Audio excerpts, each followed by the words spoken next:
Setelah berbincang-bincang dengan para sahabat, Rasulullah tanya, "Hei sahabat, ada enggak di sini yang punya tanah? Saya mau beli tanah." Sahabat mungkin berpikir, wah ini Rasulullah ini rupanya makelar tanah juga ini. Ya. Tanya, siapa yang mau jual tanah? Saya mau beli tanah. Akhirnya ada seorang yang kaya, yang dia punya kebun luas, punya tanah luas. Dia kebun luas, tanah luas. Dikenal dengan tuan tanah, koncoi tuan takur. Namanya itu As'ad bin Zarara. Tanya, Rasul, jenengan mau beli tanah apa untuk buat rumah jenengan? Oh enggak. Apa mau dibuat kantor? Tidak. Apa dibuat pasar? Tidak. Kalau jangan membuat rumah Rasul, saya ada rumah. Kalau membuat kantor, saya sudah ada bangunan kami siapkan untuk jenengan. Kalau mau buat pasar, ada pasar Rasul. Tidak. Buat apa Rasulullah? Saya akan membuat masjid. Masjid. Masjid Rasul, iya. Sudah Rasul, kata As'ad, kalau jenengan membuat masjid ini sepanjang luasnya tanah yang kita tempat ini milik saya Rasul. Jenengan pilih di sebelah mana yang paling sampian mau, akan saya berikan ke jenengan Rasul. Monggo. Yang sebelah mana yang sampean mau? Sebelah sini saya beli. As'ad, enggak Rasul, saya wakafkan untuk jenengan, saya sedekahkan untuk jenengan. Saya masih ada sisa uang. As'ad, enggak Rasul, saya sedekahkan untuk jenengan kalau itu memang itu untuk masjid. Benar As'ad? Benar.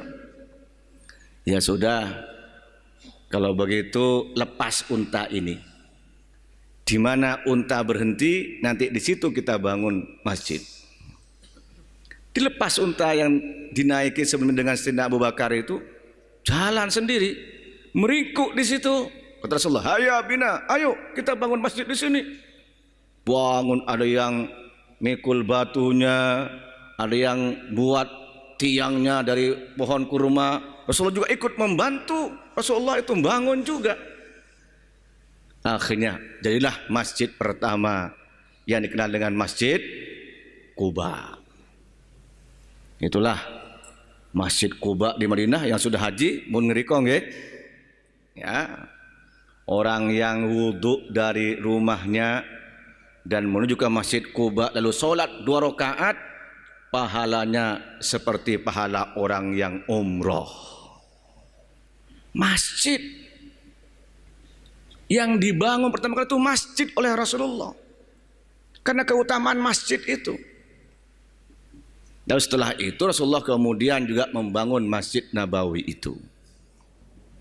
Nah, bentuk masjid Rasulullah ada beberapa riwayat. Dalam Tarikhul Makkah, dalam beberapa kitab sejarah itu juga disebutkan, Tarikhul Madinah juga disebutkan bahwa Masjid Rasulullah itu bentuknya kotak biasa saja, cuma dari batu dan kemudian pohon kurma, daun kurma, tidak ada lantainya, tidak ada keramiknya, nggak ada marmernya. Ukurannya berapa? 9 kali 15. 9 lebarnya, panjangnya 15. Kalau dimeterkan kurang lebih segitu. Nggak ada apa-apanya. Itulah Masjid Rasulullah. Begitu juga berikutnya. Sehingga kalau mau kembali kepada Masjid Rasul yang asli, ya kotak seperti biasa. Nggak ada tehel, nggak ada keramik, ya cuma pohon kurma. Akhirnya kan ada Pak, di daerah Waru ini Pak, daerah Tambak Sumur, itu ada yang mau buat masjid, gak usah keramik, gak usah apa, wis tanah.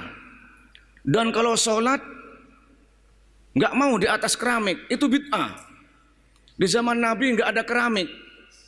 Kalau kita pakai keramik itu bid'ah. Dia sholat cari tanah di atas tanah. Ada Pak.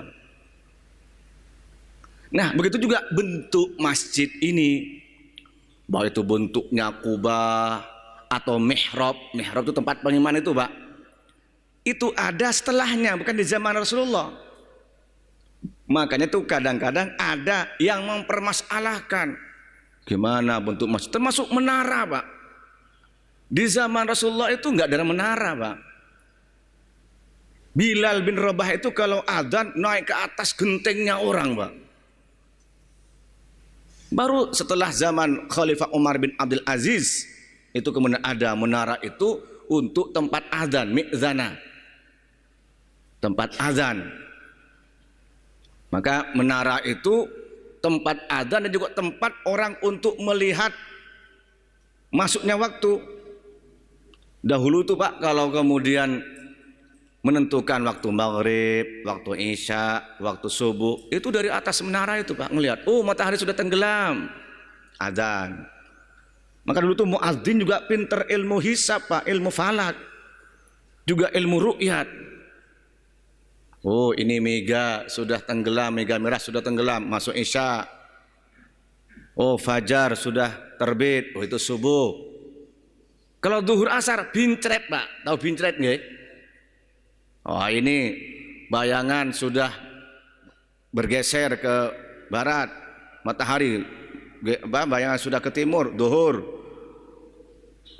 Panjangnya bayangan lebih panjang dari bincret itu sudah asar.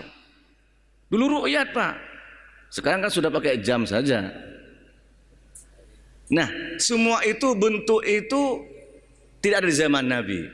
Baik itu menara, kubah, ataupun mihrab. Di zaman Nabi nggak ada kubah, nggak ada mihrab, nggak ada menara, nggak boleh. Baik itu di masjid ataupun di atas kuburan, nggak boleh.